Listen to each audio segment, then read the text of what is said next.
প্রাণপ্রিয় ভাই ও বান্ধবীরা সবাই কেমন আছেন? তো আপনারা তো জানেনই আইফোন 16 বের হয়ে গেছে। IPhone 16 plus, iPhone 16 pro, iPhone 60 pro max বের হয়ে গেছে। ভালো কথা, দামও 1 লাখের উপরে, তাও ভালো কথা।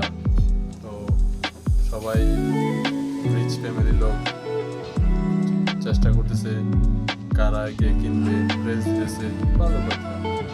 কেউ কেউ আবার ডাক্তার কাছে গিয়ে কিডনি বেচার কথা বলতেছে, তাও ভালো কথা।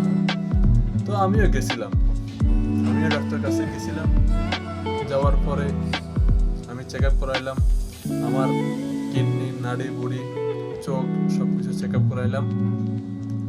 চেক আপ করানোর পরে দেখলাম যে আমি এটা যদি বিক্রি করতে যাই আমার লাভ হবে না, আমার লস হবে, আমার আইফোন কিনে হবে না। তো এই হচ্ছে কথা। আজ গরিব বলে কি আমরা আইফোন 16 প্রো ম্যাক্স কিনতে পারবো না? আল্লাহ আল্লাহ। তো আজ গরিব বলে আমরা পারলাম না আইফোন 16 কিনতে।